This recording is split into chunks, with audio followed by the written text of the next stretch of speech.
우리가 유튜브 영상을 만들 때 효과음을 사용해야 되는 이유 궁금하신 분들은 계속 봐주세요. 이번 시간에는요, 여러분들이 유튜브 영상을 만들 때 절대 빠져서는 안 되는 효과음, 이 효과음을 왜 넣어야 하는지, 그리고 어떤 상황에서 효과음을 사용하면 좋은 영상을 만들 수가 있는지 알려드리려고 합니다.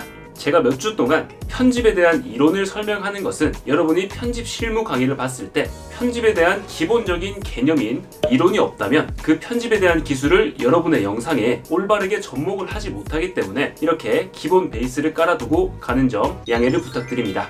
그러니까 제가 지금 알려드리는 편집 이론에 대한 내용을 확실하게 숙지하시고 편집 실무 강의 때 따라해 보시길 바랍니다. 효과음은 영상에서 굉장히 중요합니다. 배경음악이나 컷 편집, 그리고 다양한 영상 효과 등을 조금 더 멋지게 만들어주는 청각적인 요소가 효과음이라고 할 수가 있겠습니다. 제가 일부러 오늘 영상의 인트로 영상에는 효과음을 하나도 넣지 않았습니다. 우리가 유튜브 영상을 만들 때 효과음을 사용해야 되는 이유 궁금하신 분들은 계속 봐주세요.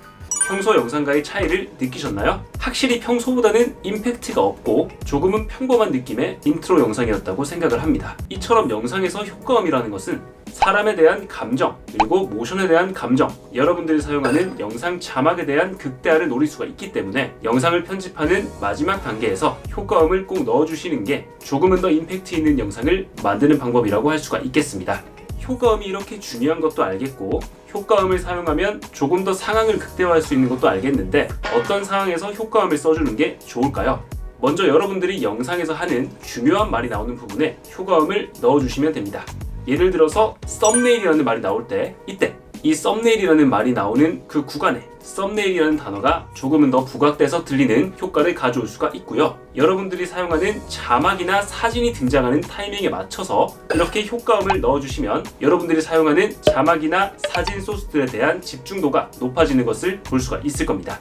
영상은 시각적인 요소와 청각적 요소가 반반씩 조화를 이뤄서 그 형태를 이루고 있는 형태이기 때문에 영상미만큼이나 음향적인 요소의 그런 미학적인 부분도 고려해서 영상을 만들어 주시는 게 중요하다고 볼 수가 있겠습니다. 이것 외에도 여러분의 표정이나 어떤 급박한 상황, 도구에 맞는 효과음, 이런 것들을 잘 연구하셔서 여러분 영상에 맞는 효과음을 꼭 사용해 보시길 바랍니다. 여러분이 무료로 사용할 수 있는 효과음을 구할 수 있는 방법에 대한 영상은 제가 옛날에 올려뒀으니까요. 이 영상을 한번 참고해 주시길 바라고요. 다음 시간에도 여러분들께 유익한 강의를 가지고 돌아오도록 하겠습니다. 지금까지 저는 실무 강사 허피디였고요. 제가 좋은 강의를 가지고 다시 돌아올 때까지 하는 강의와 함께 복습도 해주시고 여기서 구독도 눌러주시면 소식을 가장 빠르게 받아보실 수가 있습니다.